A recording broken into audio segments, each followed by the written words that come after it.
Now,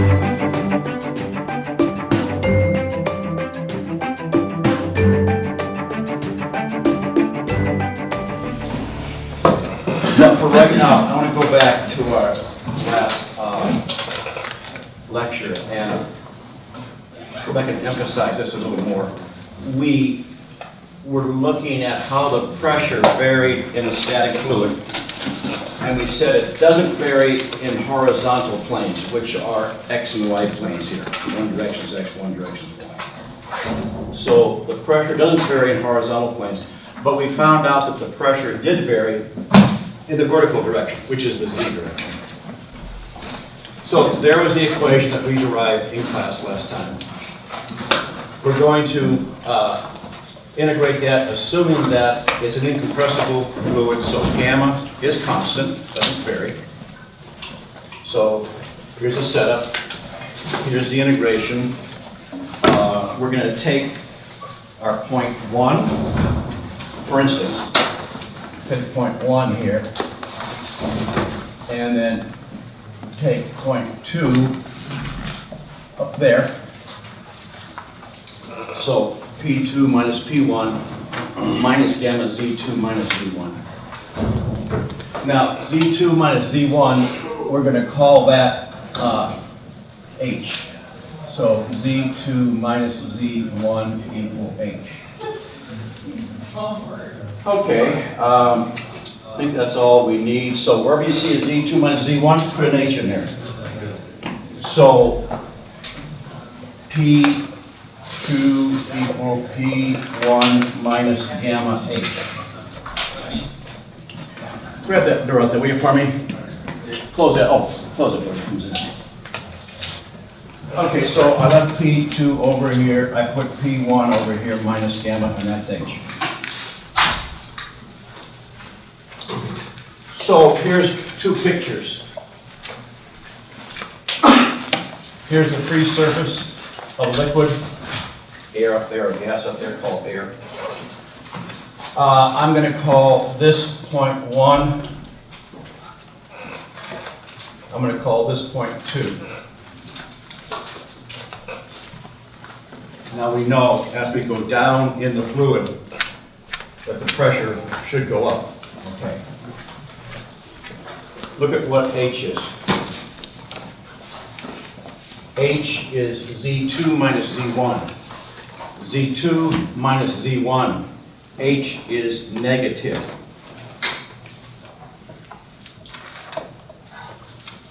Put a negative sign for H here. P2 equal P1 plus gamma times the absolute value of H. So yes, it does get bigger. I'm trying to say is it's a little bit tricky in a way, or you have to kind of pay attention to the ones and the twos here. That minus sign might confuse some people. But down here, the equation you use, well, take 1 here. Take 2 here. Z2 minus Z1. Z2, 0, Z1 minus something. Z2 minus Z1, a positive number. Put a positive number for H. What happens? The pressure goes down from P1. Sure, here's P1. If we go up here, pressure goes down. So this equation does make sense, but you do it mathematically. Watch out the 1s and the 2s and things like that. Okay, so we just kind of plop this equation down from here to here. Last time I didn't go through all the gory details, so there are all the gory details with an example.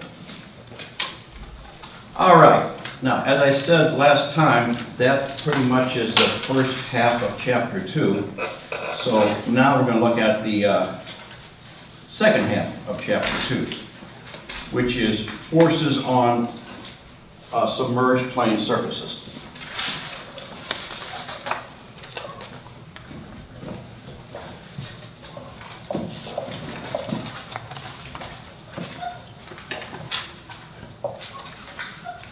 There's a real good picture in the book. I'm going to draw it up here on the board, but it's very similar to what's in the textbook.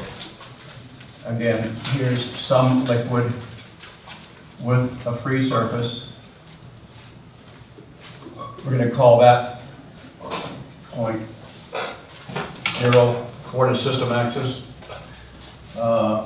down here.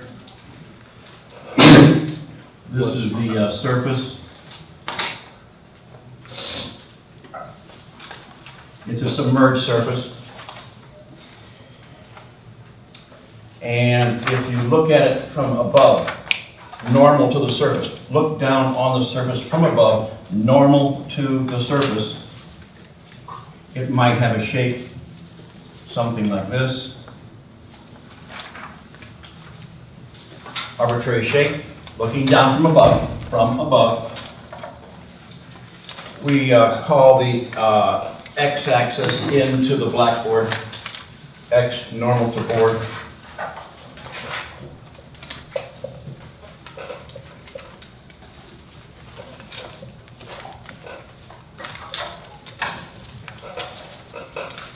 The y-axis we measure down along the plane of the surface. Here's the plane of the surface.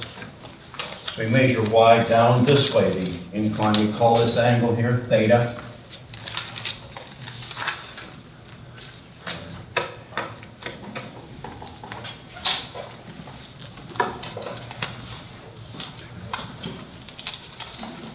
This is not an arbitrary surface, but here's a surface right here. Okay, piece of cardboard. So here's the surface, like that.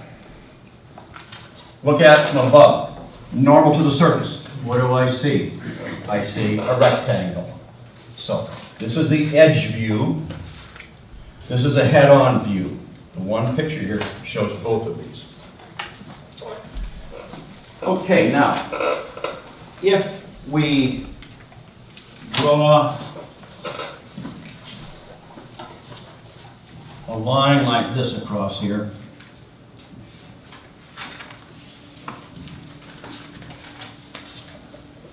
that line is right here, along here.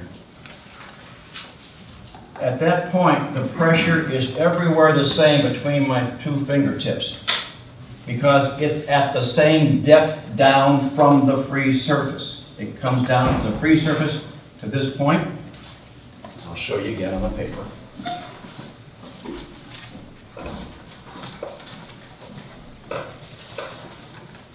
Okay, I turn it this way. There's that big dark line. When I turn it this way, how far is the dark line from the free surface?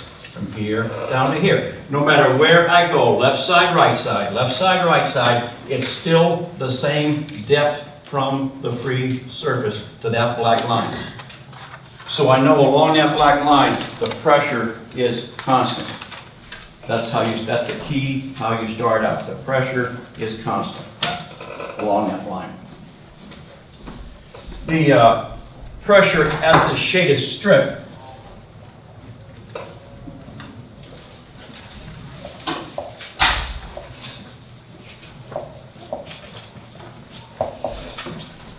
is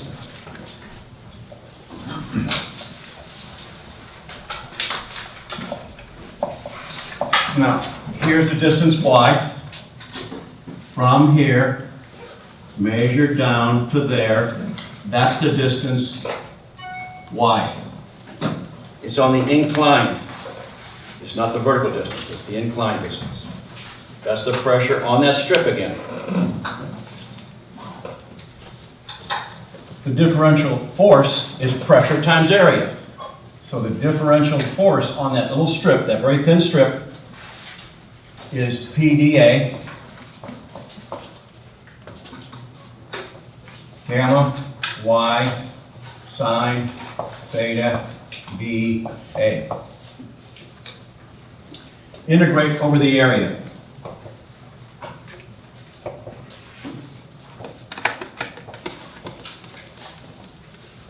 That gives us something called the resultant force.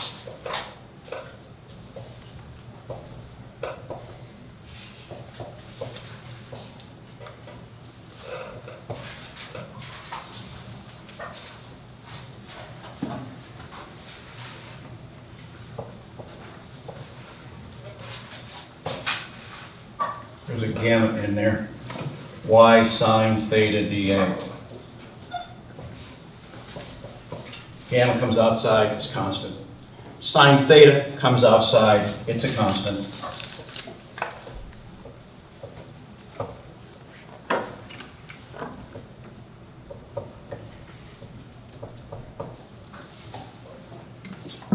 That guy is the first moment of an area.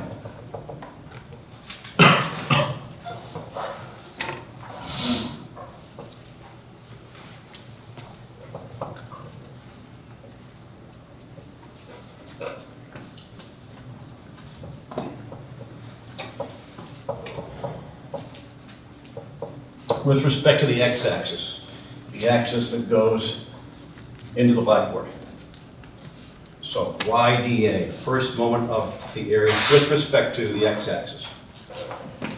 And then recall that the location of the centroid of an area in the y direction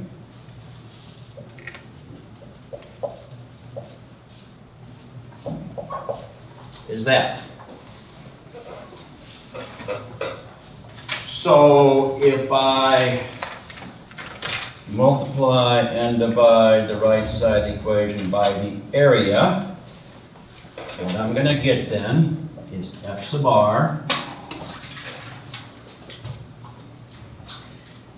gamma y sub c a sine theta.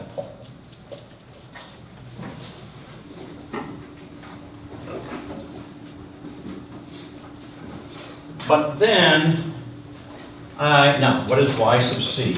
Y sub c is the location of the centroid. So if this is the centroid, call it c, then y sub c is this distance down from here. Here's y sub c.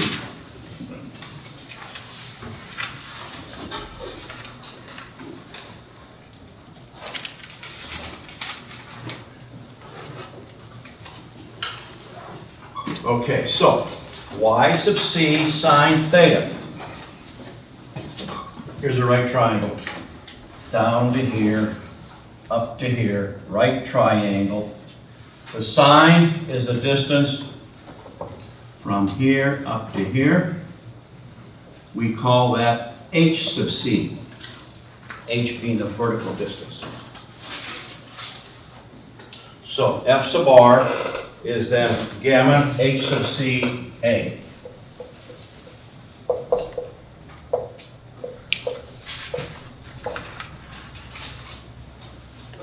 A very simple, straightforward equation.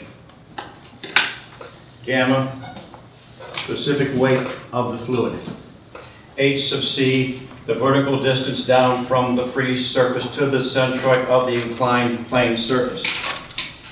A, the area of the inclined plane surface. Check the units. Gamma, newtons per cubic meter. Multiply it by meter. Multiply it by meter squared.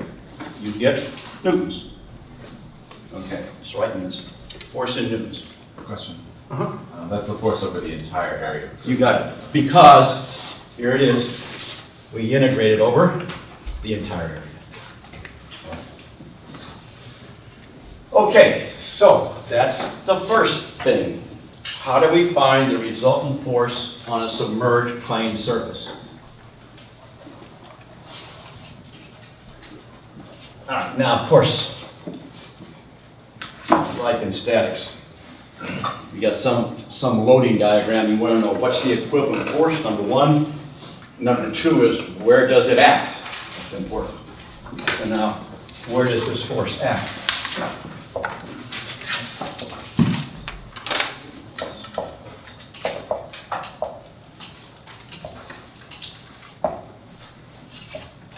Okay, it's a tougher one now. That was the easy part. Oh, let's just do two simple things here. First of all, I'll add to this. If vertical surface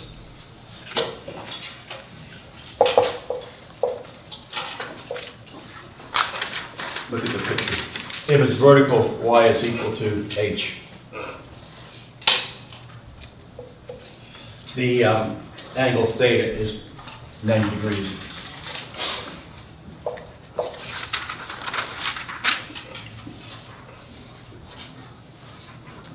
Sine of 90 is 1. Okay. So vertical surface, h and y the same thing. If horizontal,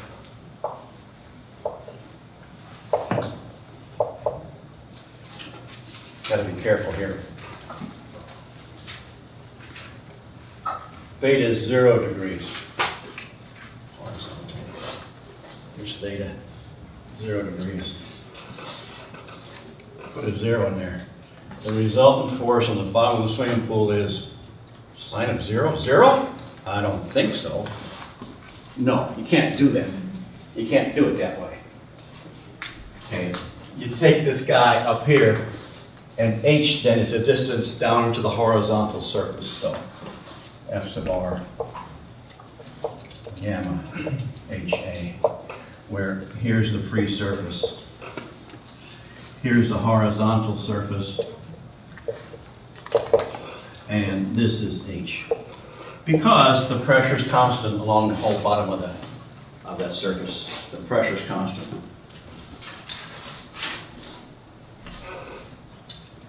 So all you do is you pull the p outside the integral sign here, integrate both sides of this guy right here, pull the p outside.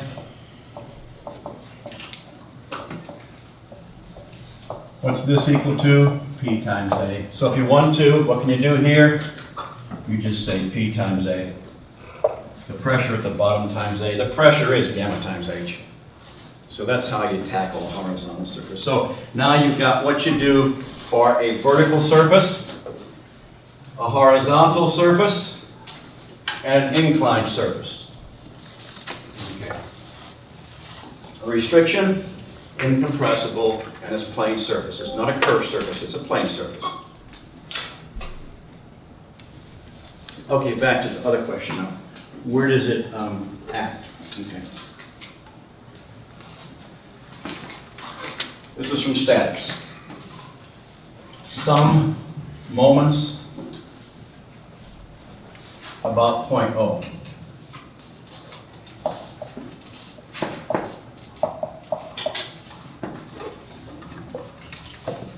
I'll describe just a minute. Y sub r and F sub r. We know what F sub r is.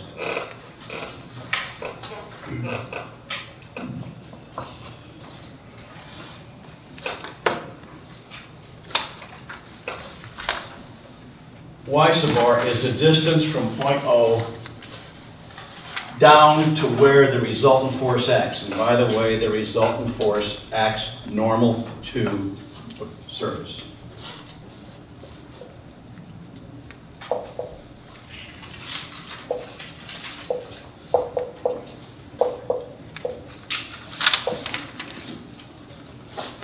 Why does it act normal to the surface? Well, let's go back. I'll draw one more picture. I'm going to put it just temporarily right here. Okay. Here's the surface.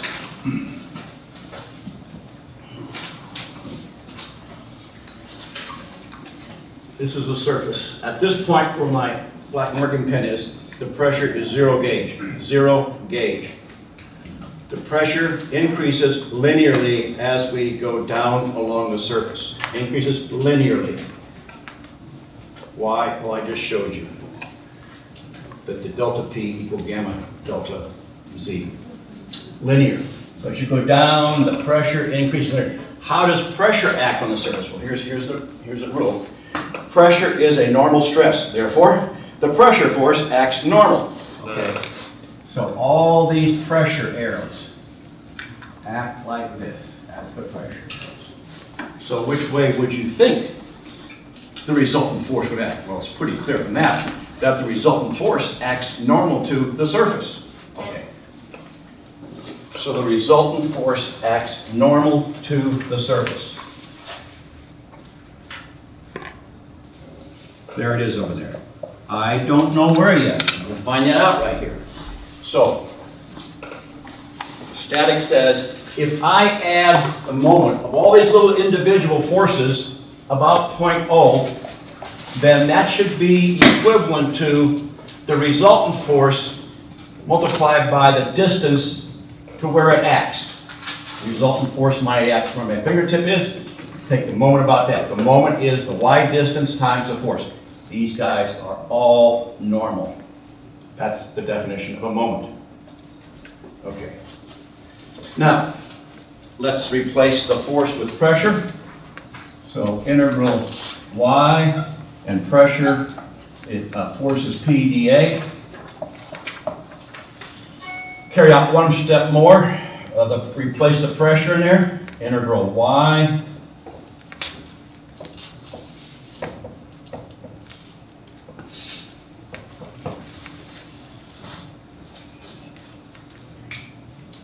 the pressure, it's up here. Okay. Our pressure, gamma y, gamma times h. H is y sine theta. It's over there. Okay, keep going. Equal, bring out gamma, constant. Bring out sine theta, constant. Integral y times y squared dA over the area. But recall,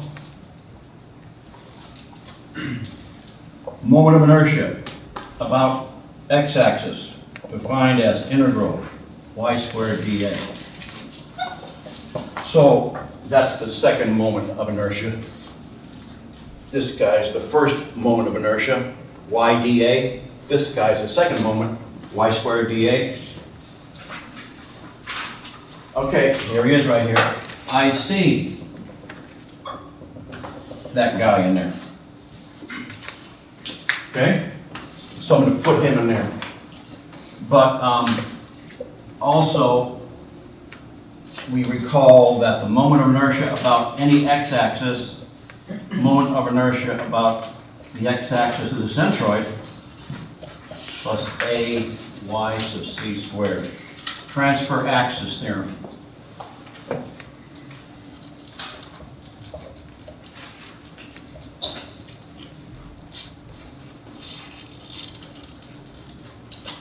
Okay.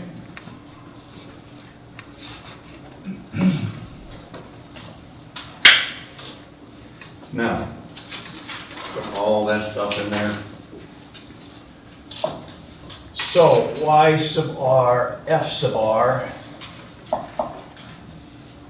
equal gamma sine theta, quantity I xc plus y squared c times the area, comes from down here.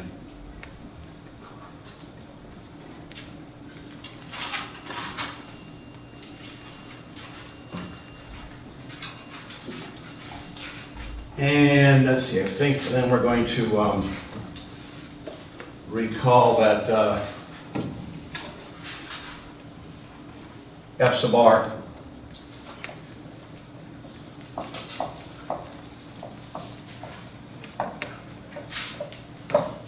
that's over there. It's right here. That's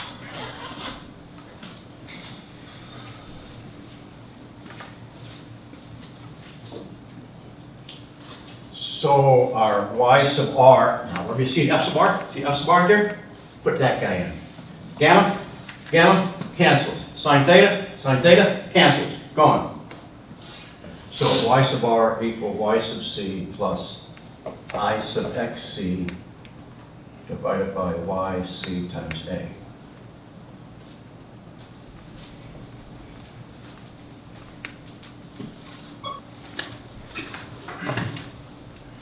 Okay, so here's y sub r. Y sub r is the distance down from point O to where the resultant force acts.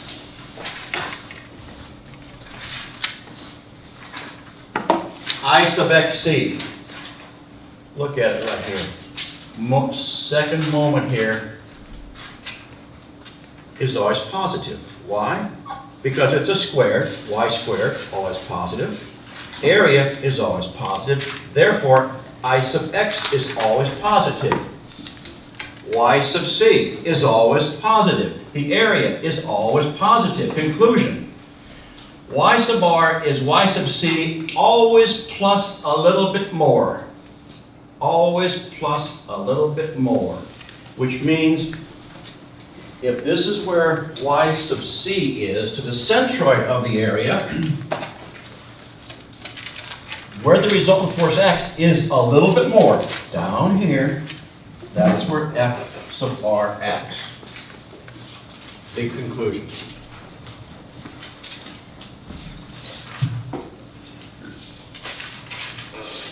Rectangular gate.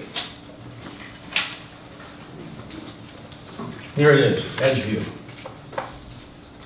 Okay. Where's the centroid? In the exact middle of the rectangular gate. Where is Y sub r? Sometimes called the center of pressure, CP.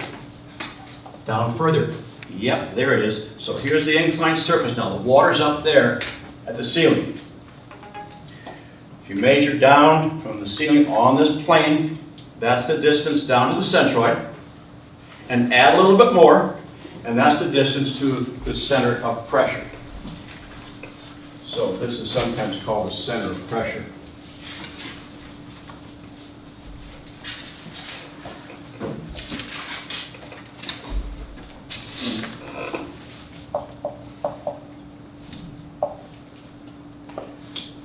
Okay, now we can do the same thing in the x direction, which is out of the blackboard, Because the centroid, there's a value of y for the centroid, and there's a value of x for the centroid. How far left or right is that? Okay, we're not going to go through it. You go through it very similarly, and the results give you this x resultant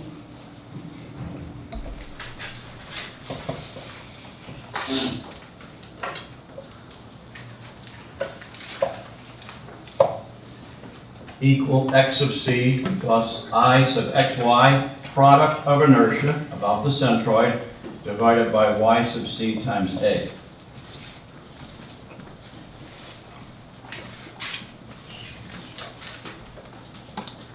So that tells me in the x and y plane of that surface where the resultant force acts. I sub xy, product of inertia. If either of the centroidal axes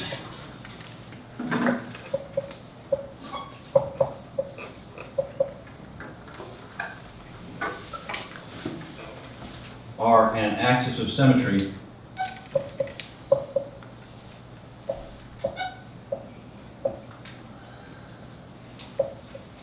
I sub xy c equal to 0.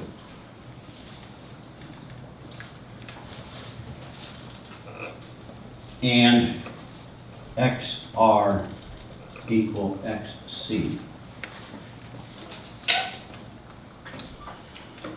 Is the last variable ix, y, c over y, c, a, is that dependent on the depth? Why it's still y? Why so what?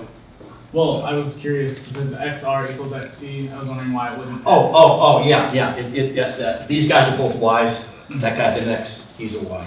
And that's because it's dependent on the depth. Yeah, it's the depth, right, exactly. It came in that force, the force equation. Yeah, which is a function of depth. Just to put a note down here that, so the conclusion is y sub r is always going to be greater than y sub c. It will always be further down into the fluid, water, for instance.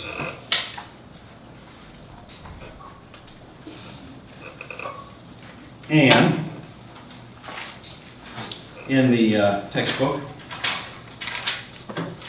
chapter 2,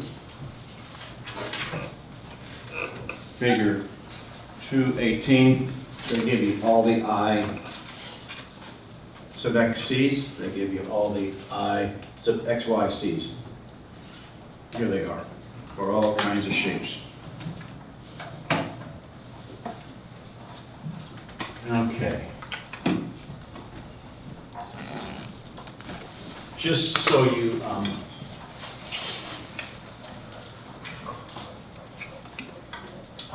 I'll point a couple things out from that table there.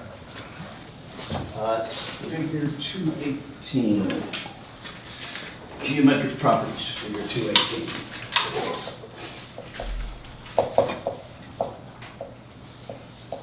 Okay, I'll just put a couple up here.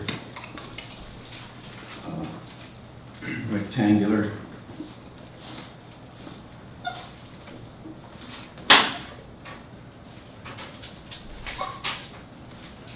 Okay. He gives you I sub xc, I sub xyc, I sub xc 112 ph cubed, we know.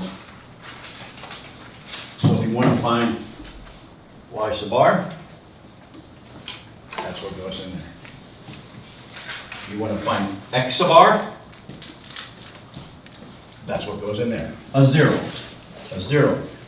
Y, where's the centroid? There. If either of the centroidal axes are axis of symmetry, take the vertical one.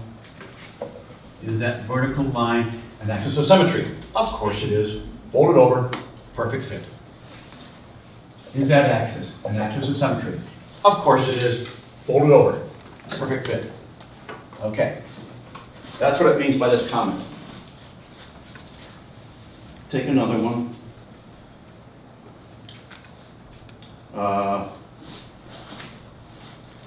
Circle. Centroid. Centroidal axis means an axis that goes through its centroid in the x direction. Yep, axis of symmetry. In the y direction. Yep, axis of symmetry. I sub x, y, c equals 0. I sub x is not 0.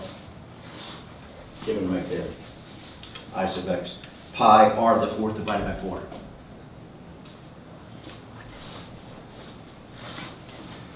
Take this one. Semicircular area. Centroid. Y-axis. Yep. Axis of symmetry. Uh-oh, here it comes. X-axis. No, it's not an axis of symmetry. I sub x, y, c is not 0.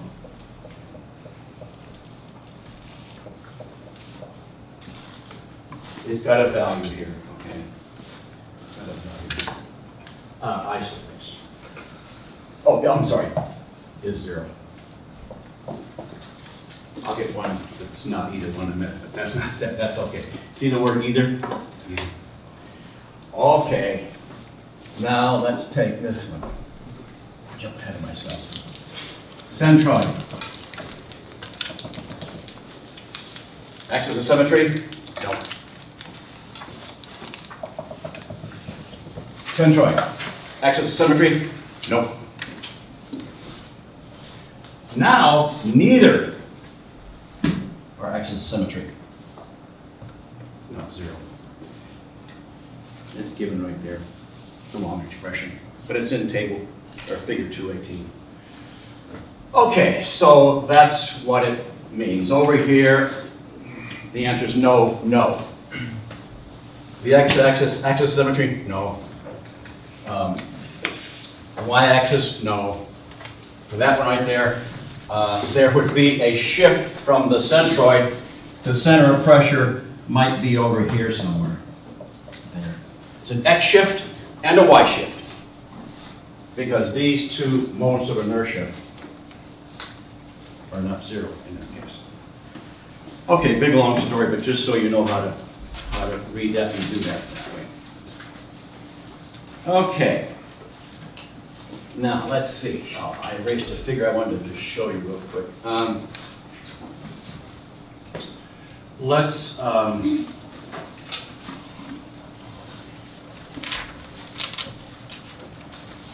just so you know nomenclature.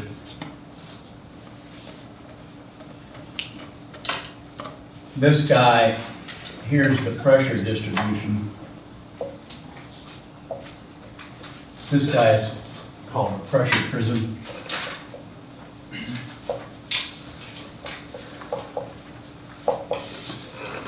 Or this one is called a pressure prism.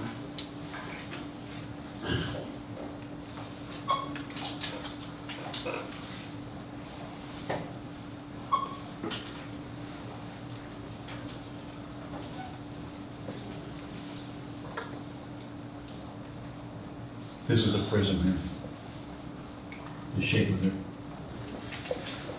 So, in case you see the word in the textbook, pressure prism, you can solve some of these problems by using the pressure prism, sometimes relatively easily, especially for rectangular plates, but for other shapes, not so easily. So it's another alternative to solve for the resultant force. It, of course, if you had statics, you know what, I'm not going to go through it because you know what to do. You've done it before in statics, I'm sure. Go ahead, find the resultant force on that load and then find the reaction under point A and B. You've probably done it many times in statics. Does it look like the fluids problem? Oh, of course it does. Just turn it 90 degrees. You solve it the same way? Pretty much so, yeah. Where does the resultant force act? Through the centroid of that triangle, right here. Where does the resultant force act? Tougher guy. Through the centroid of the pressure prism. Where does it act? I don't know, but I can find it. There's a rectangle here, and there's a rectangle here, pardon me, and a triangle here. I'll do it piecemeal. You've probably done that in statics. So that method works really nice if it's a rectangular area, but all things in the real world aren't rectangles for gates and underwater windows and things like that. So you can use it if you want, but the sure way of doing it is the method I put over there and over here. But just so you know what the word means, pressure prism. Okay. Now we're going to take a couple of examples. The first one is going to be a submerged circular area. So I'll start over here, I think.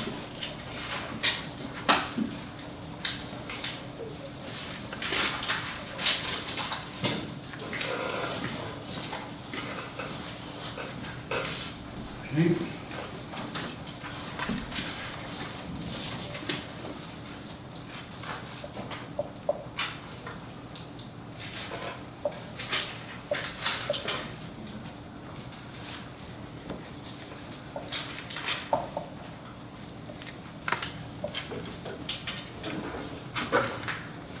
And let's see where I put that, right on this free surface.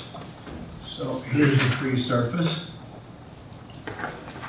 Right O, and here is the submerged circular area. So if I look down on that area, it looks like this.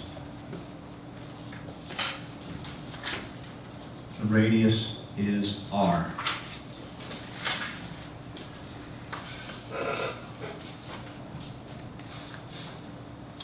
Fluid has a specific length gamma.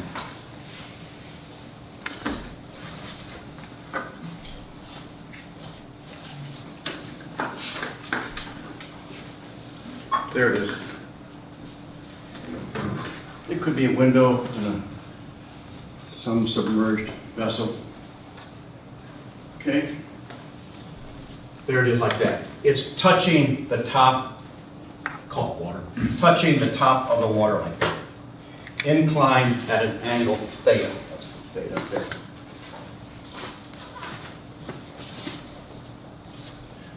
We know where the centroid is.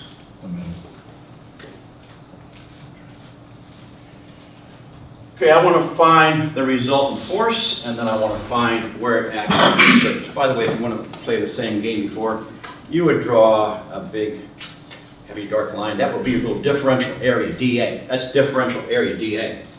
And if I incline it like this, then the pressure on that line would be the same from left to right. Here's the top surface of the water. That pressure is constant. I go through the exact same thing here and end up with this guy right down here. Okay. So there is our F sub r. Let's erase this and this up here. I'm not going to put numbers here. It's going to be in symbolic terms. It's not horizontal. It's not vertical. Okay, so where A, resultant force, is equal to, right down here, this y sub c times sine, y sub c times sine of theta. Here's the centroid. Here's the distance down, centroid, h sub c. Okay. So gamma h sub c a. See how far below the free surface the centroid is? That's called h sub c. Now I know, I told you, that where it acts is going to be below the centroid, further down into the water. Either, in this case, both centroidal axes are axes of symmetry. Both are axes of symmetry. Therefore, I sub xc is 0, so it doesn't shift left or right. The resultant force doesn't act left or right of that. The resultant force is going to, here's the centroid, it's going to act down in the y direction, but not left or right. Doesn't make any sense. It's symmetrical. But it's going to act below the centroid, Okay. Here's the equation. Y sub r equal y sub c plus I sub xc divided by y sub ca. Okay. Y sub c.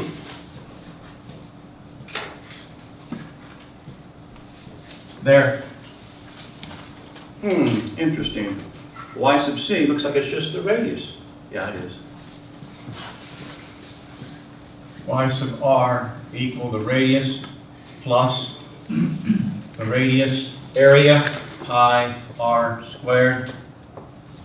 Now I sub xc. Go to table or figure 218.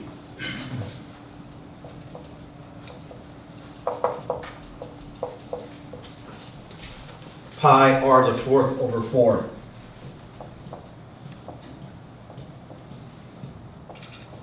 Pi r the fourth over 4. Pi cancel with pi. R cubed r the fourth there. R plus r over 4. Yeah. So how much further down from the centroid is it? R over 4. So the resultant force acts right here. F sub r.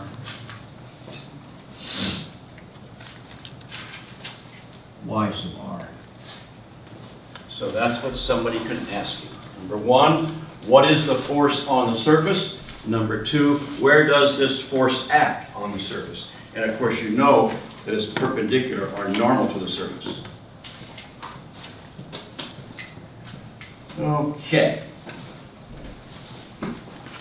It could be a triangle. Professor, Yeah. did you need to write y sub r? Oh, where's it again, I'm sorry? The last portion of the version. This one? Yeah. Oh, thanks, sure, thanks so much. Good. Okay, now, that is a circular area, okay? Now, we're going to take a rectangular area.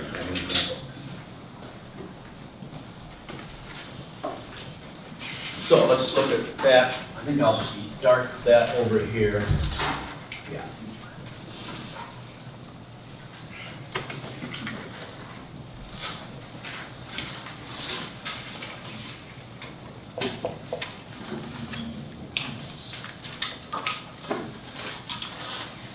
All right. Let's see what we got here now.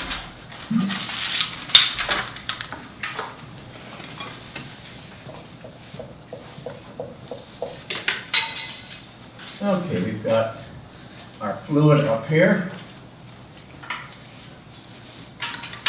Free surface. We have a gate down here.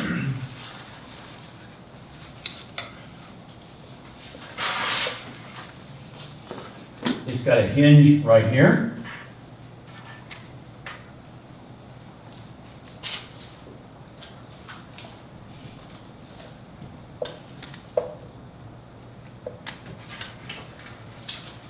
There's a gate right here.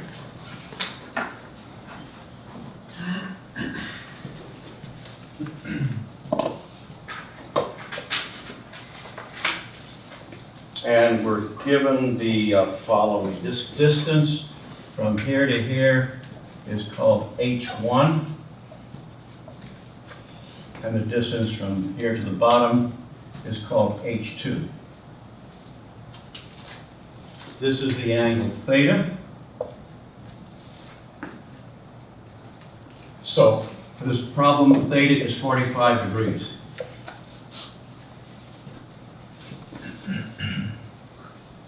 H1 is 1 meter, H2 is 3 meters.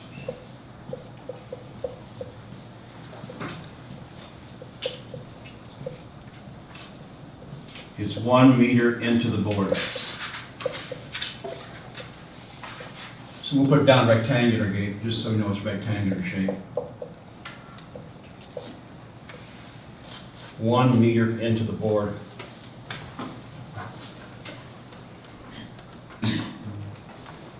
Gate weighs 90 kilonewtons, weight of the gate.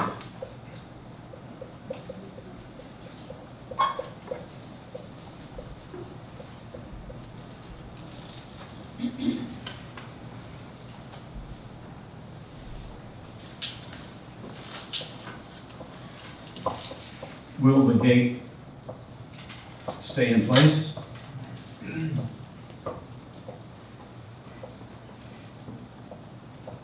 Or fall?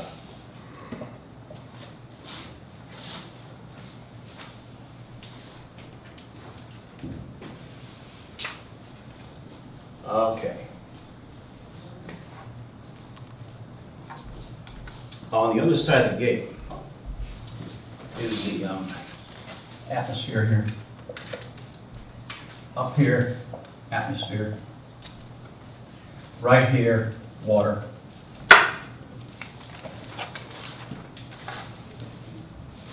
Temperature 10 degrees C.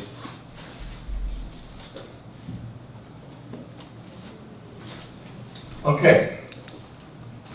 So, air on this side, air up here, water there. The weight of the gate itself, about the hinge point, here's the hinge point. The way the gate's acting this way, the moment's going to be clockwise, clockwise. The pressure of the water is the pen. It creates a force. That force tends to cause a moment which is counterclockwise. The question is which one wins, clockwise or counterclockwise? Okay, take a short 15-second break while Matt. Okay. If the counterclockwise moment's bigger, The gate's jammed up on the stop on top. If the clockwise moment's greater, the gate falls down, the water comes rushing through here. Okay. All right, so let's start off and get the resultant force due to the water. F resultant due to water. Gamma H sub C A.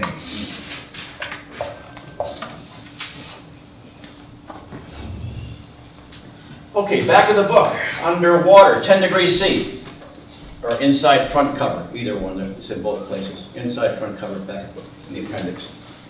Gamma, 9810. Newtons per cubic meter.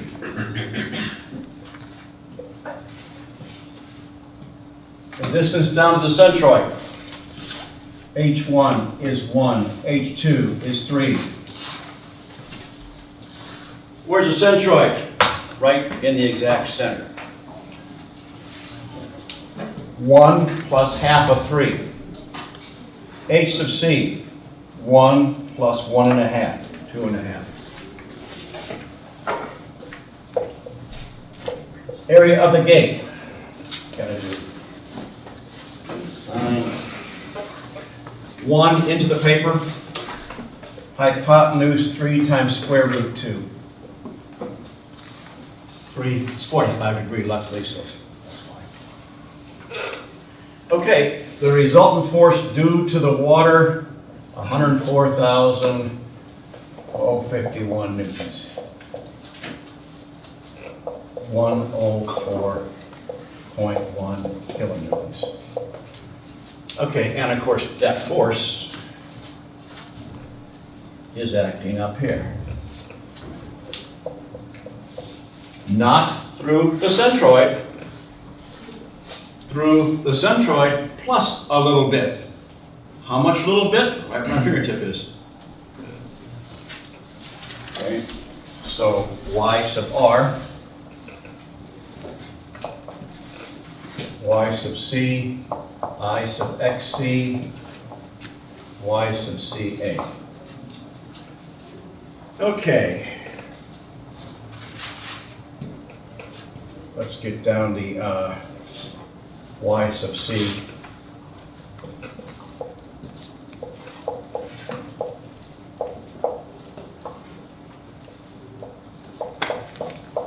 It's a 45-degree triangle, square root 2, hypotenuse.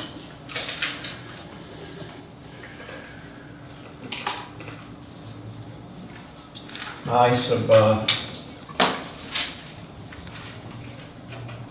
xc equals 6.36, figure 318,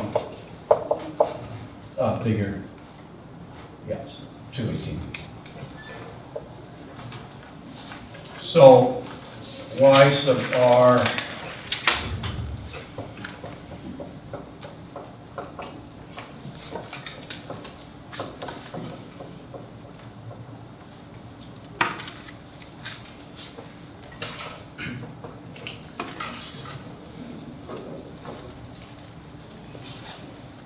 .424.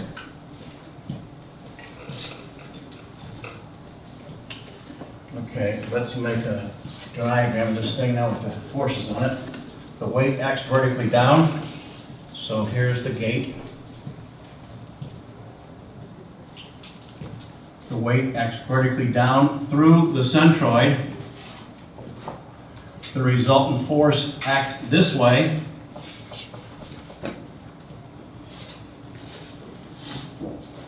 So this distance, here's the hinge point. So the distance, the weight acts over here, 1.5 meters. And then our F sub r, here to here, you have to subtract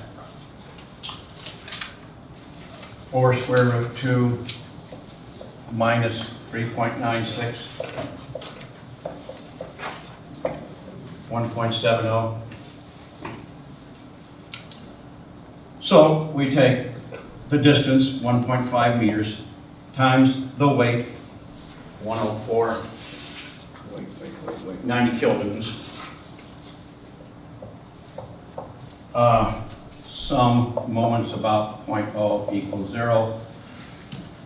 Let's call clockwise positive. Okay. Minus F sub r times that distance, 1.7.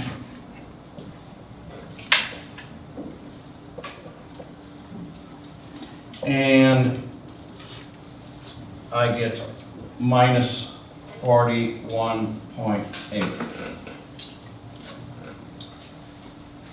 And that's kilonewton meters. Minus means counterclockwise, so it's going to go this way. It's going to want to push the gate up, jam it against that top horizontal surface.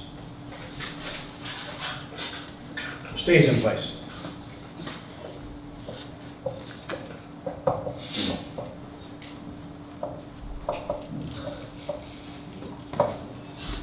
Okay. So that, now we've worked one, which was a circular area. We worked on the circular area, the top of the circle touched the top of the water-free surface. The rectangular one, the rectangular surface was below the top of the water. So I'm trying to show you what we do in different cases like that. Okay, now we have, yeah, go ahead. Do you defer to, he deferred to me, okay. Alright, isn't y sub r supposed to be greater than y sub? Oh, yeah, should be, yeah, why is that? Yeah, it is. That's just Yeah. the value of the. Yeah, it's over here, yeah, right, here, yeah. It's this, here's y sub r up here, okay, yeah, it's not y sub r. Thanks. That come from my notes, let's check my notes to see. That was just the value of the 6.36 over 3.54. That's what it was. Yeah, it was, exactly, thanks, yeah, it was. Okay, now, I've got one more to work, but I'm gonna wait and work out next time, because I want to go over homework right now with you. Okay. All right, I passed homework back, did it get over there to you guys over there? Okay, if anybody missed it, is anything left over there? No, okay, everybody got their homework, good. Okay, so let's talk briefly about homework. Okay. I actually gave you mine just now. Oh yeah, that's fine. Can I get it back to review? No, that's all right. You won't need to. I'm gonna mention things that are not nothing to do with the problems. All It's right. how you did the homework, not the problems. Okay.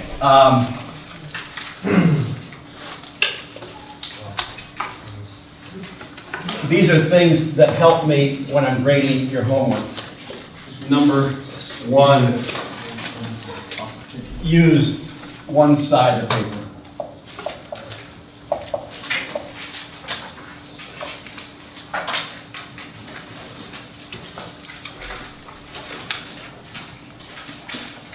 $65 people times like 5 pages, 300 pages I'm going through. Sometimes if I'm going through it fast, I won't look in the back side because I'm just flipping pages. And I end up missing what's on the back side. So it really helps me if you put all the problems on one side. On exam, it's absolutely critical. If you use your own paper, never on exam put stuff on the back side. Because it's too late if you come back to the instructor and say, oh, Professor Biddle, you missed the back of my page. I did that problem on the back side of the page. I'll say, are you sure? So never use the back side of the page, especially on an exam. It's really, can get you into deep trouble.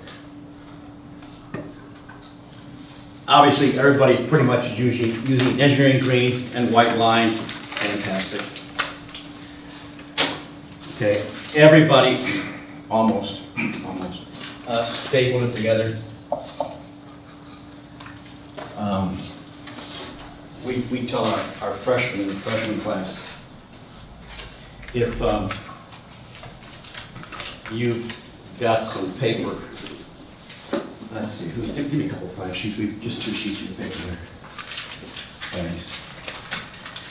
What you don't want to do is just say, I can't afford that $3 cup stapler, so what I do, and I've learned this in my years in junior high, is you take this and you fold this 3 times, and then you cut it like that with your fingers. And you need scissors for this. And you fold it back like that. Here, Professor Bill, here's my homework. You kidding me? This is engineering, you know. This isn't, you know, junior high. So don't do stuff like that. Go out and buy a $3 cup stapler for your homework. Okay, you'll notice something that says problem or divider lines. Problem divider lines.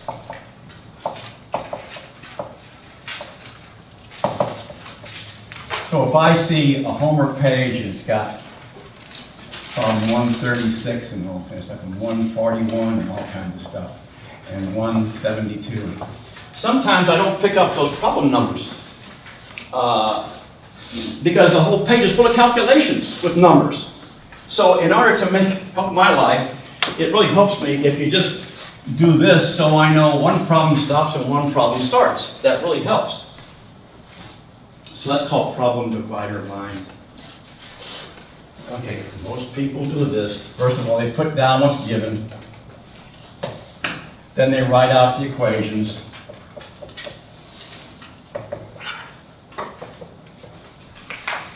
In symbolic form.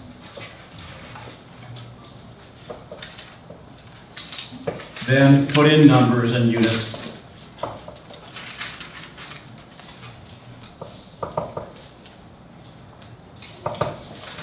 And finally, calculate final answer.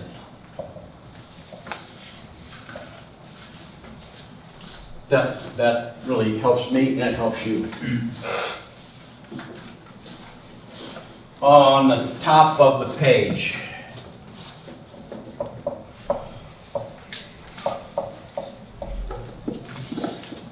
here's the top of the page. So I don't care where they are, top page is fine. Print your name.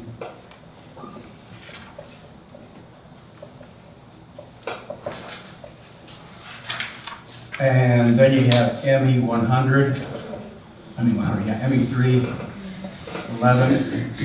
You're section 1. You're section 1, okay? So every time, because I got 2 sections.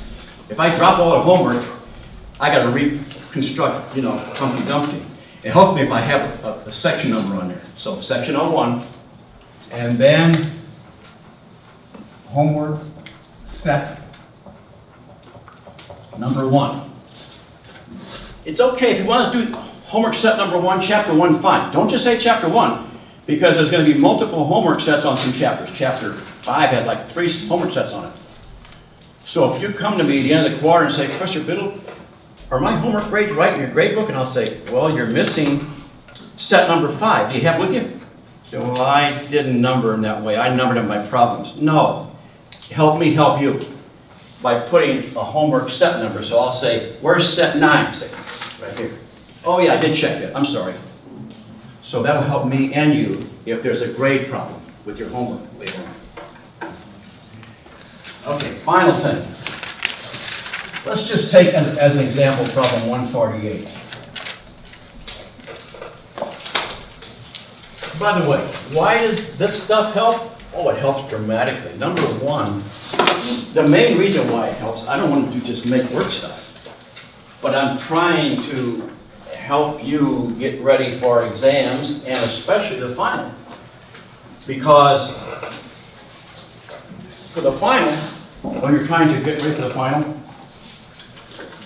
and somebody just starts putting numbers in without even writing the equation down or what's given, what you do is you have to pull out the textbook and you have to find problem 180.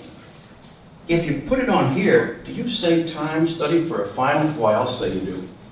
And when's the toughest time of the quarter? The 9th and 10th weeks, of course. When are you stressed out because your final's Monday, which yours is, the 9th and 10th week, of course. So the point being, if it's all here, you have saved yourself tons of time rather than frantically fumbling around here trying to find a particular problem or on your laptop or on your smartphone, whatever. Okay, so it really pays big dividends to you. Me, a little bit, I like to see neat work, that's what engineers are all about. You know, inventors can be messy, engineers are neat in their work.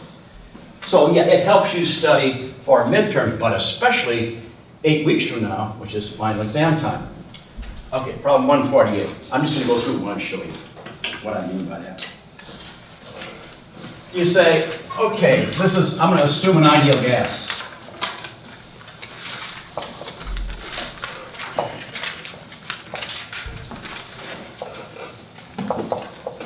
Our author uses both names. He does that. He said in chapter 1, ideal parentheses are perfect gas. That means a gas that obeys this equation. P over rho equal RT. We're supposed to solve for the density of the problem. Okay. Rho is equal to P over RT. That's what this means. Don't put any numbers in first. Write the equation out in symbolic terms. Symbols, no numbers. Then you can write the given. The given was pressure 26 psi. The given was a temperature 70 Fahrenheit, and etc. The gas was air. Okay. These are all givens. Okay, now we do what it says here. Put in the numbers in units. But be careful because we know that the ideal gas equation state the pressure and temperature must be put in absolute terms. Okay, what's that mean? It means if it's gauge pressure, add 14.7. The problem said this pressure, it said the gauge pressure was that. Let's just see. Problem 148. A tire has a gauge pressure. He said it. Now here's the default rule. Remember the default rule? The default rule was we always assume the pressure is given or gauge and is otherwise specified. So even if he hadn't said gauge pressure, did he put PSIG or PSIA after it? No, he didn't. He said PSI. So how are you supposed to know if it's gauge or absolute? Well, he told you. What if he didn't tell me? Default rule is always assume gauge unless told otherwise. Okay, so now you know how to handle that. 26 plus 14.7. Units, pounds per square inch. R. R is the gas constant. It's a constant. Where do you find it? Inside the front cover. Okay. There it is. R, gas constant. Table 1.7, inside front cover. R, the appendix. Take your choice, either place. 1760. Foot-pounds per slug degree R.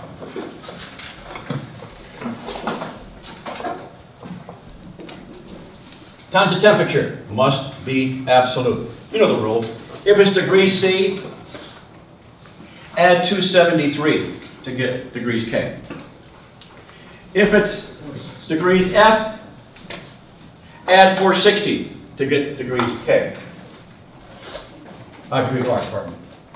460, temperature 70. Don't go through, as some people did, an intermediate calculation and waste valuable time on a midterm by doing stuff like that. 460. Degrees R. Check the units. I got a problem. Square inches and feet. I don't like it. Get rid of square inches. 144 square inches per square foot. Cancel, cancel. Degree R, cancel, cancel. Pound, cancel, cancel. Ah, good. Slugs per cubic foot, that's density. 0.00644 slugs per cubic foot.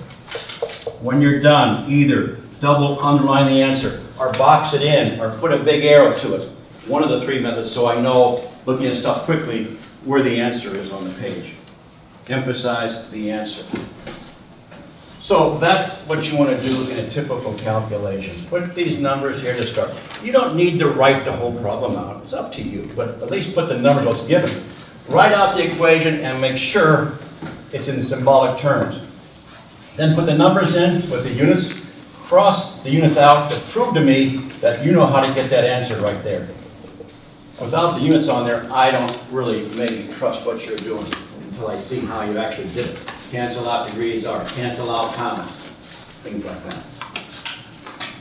Okay, good stopping point today. Don't worry about this, don't worry about this. I know you might want to correct me, but correct the third set on from now on. Leave this one go. I'm not going to repeat the same stuff.